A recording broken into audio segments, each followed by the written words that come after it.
We're surrounded by simple words every single day, right?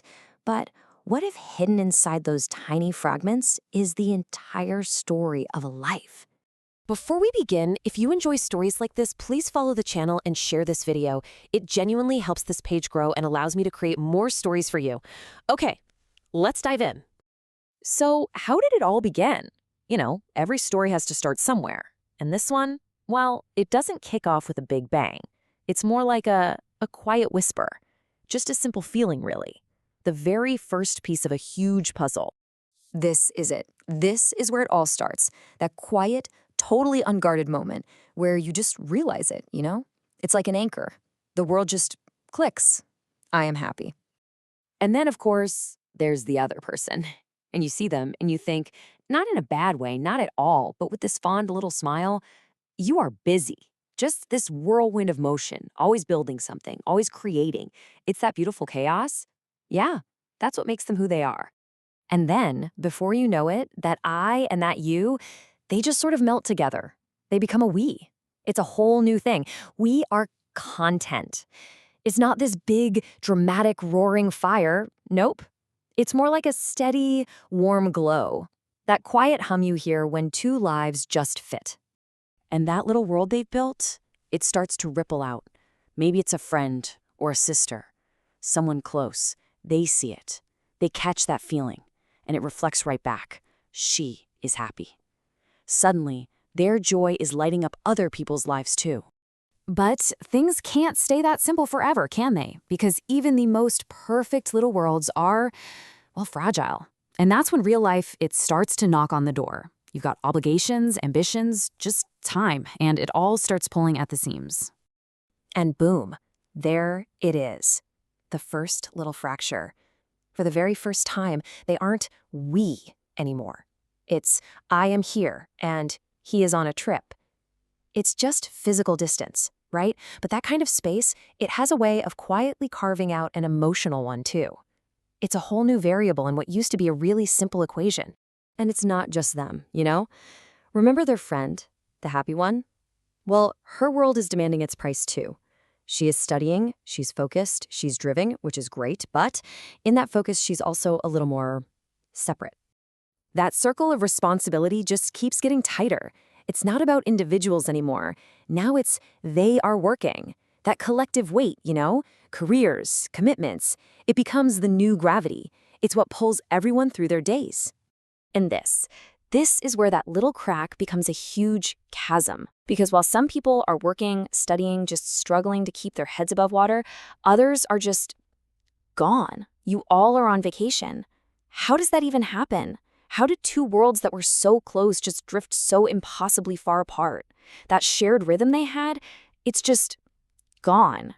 So what happens when that rhythm is gone? What fills that silence? Well, that quiet hum of contentment, it gets replaced by this low, constant thrum of anxiety. The world isn't just intervening anymore. Now it feels like it's closing in, like it's suffocating. Now the distance isn't about miles anymore. It's measured in silence. You look at the other person and you just see it. This invisible strain, the way you see them changes. It's not you are busy anymore. Now it's you are worried. And that one little word, man, it is so heavy with everything that's not being said. And that worry, it always takes its toll, doesn't it? That emotional strain, it has to go somewhere, and it finds a home in the body. You are sick. All those pressures from the outside, they've finally broken through the walls. And then just exhaustion. You are tired. This isn't just a bad day. This is the first real crack in the foundation. The very first note in this sad, relentless song. And it's not just one person's burden anymore. Now it's shared. And somehow in sharing it, it just multiplies. We are tired. The whole relationship is just gasping for air at this point. And pretty soon, it's like an epidemic. Everyone in their orbit gets caught in this undertow. They are tired. That whole beautiful world they built together, the one that was so bright, it's just running on fumes now. But you know what they say about rock bottom, right? It's a pretty solid foundation to build on. This kind of exhaustion, it doesn't have to be the end. It can be a choice. It's that moment of painful, awful clarity where you finally see that the path you're on, it leads absolutely nowhere. And so you decide, together, to find a new one.